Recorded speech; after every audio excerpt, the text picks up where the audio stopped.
Voilà, donc nous sommes le 31 mars. Je m'appelle Eric, je suis de Strasbourg. Ça fait 25 ans que j'habite à Hong Kong ici. Et Hong Kong, c'est donc une ancienne colonie britannique, mais c'est une ville de 7 millions d'habitants, 95% de Chinois bien sûr, et avec une densité de presque 7000 personnes au kilomètre carré. C'est-à-dire une densité 60 fois supérieure à celle de la France. Et aujourd'hui, après 3 mois d'épidémie, on doit compter environ 600 cas et seulement 4 décès liés au coronavirus.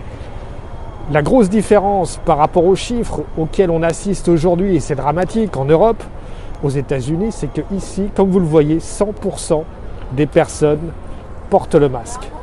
Tout le monde porte le masque dans la rue. Il n'y a pas de confinement, seules les écoles sont fermées.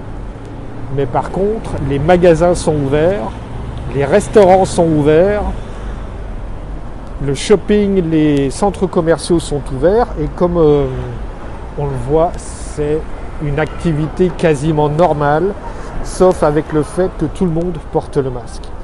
Si on compare par rapport à New York, qui a aussi 8 millions d'habitants et qui compte aujourd'hui jusqu'à 500 morts par jour, c'est dramatique. Le port du masque ici fait toute la différence. Parce qu'on voit que sans obligation légale, sans avoir forcément de contrôle policier à tous les coins de rue, c'est machinalement que les gens sortent de chez eux, sortent du bureau, vont faire leurs courses ou sortent tout simplement avec le masque en permanence. L'Alsace, qui n'a qu'à 1 800 000 habitants, soit une population de 220 habitants au kilomètre carré, ce qui encore une fois est quasiment 40 fois inférieur à la densité que l'on a ici. On compte aujourd'hui presque 500 morts à la fin du mois de mars. Ici, on est à 4 décès en 3 mois. Cette différence de chiffres est vraiment impressionnante, surtout pour moi qui vis à Hong Kong, qui suis alsacien d'origine et de cœur, et de voir à quel point en Alsace, la situation est compliquée, la situation est tendue, la situation est difficile. Alors qu'il semblerait que le simple fait de porter le masque puisse déjà vraiment être le premier geste barrière. Au niveau collectif, ça fait toute la différence.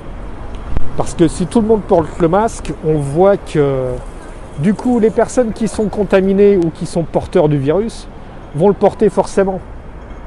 Et ce sont ces gens-là qui vont limiter la progression du virus et la contamination. Voilà, je vous laisse encore quelques images tout simplement Je suis en bas de mon bureau, au coin de la rue, c'est un petit quartier tout à fait normal, qui n'a rien d'exceptionnel. Mais encore une fois, c'est pour vous montrer que quel que soit l'âge moyen des personnes, même ce petit livreur qui est venu avec ses 3 cartons, et tout le monde porte le masque. Voilà, j'espère pouvoir vous donner de meilleures nouvelles encore dans les jours à venir, mais respectez ce geste barrière, il est indispensable. C'est le port du masque. Bonne continuation à tous, portez-vous bien et à très bientôt.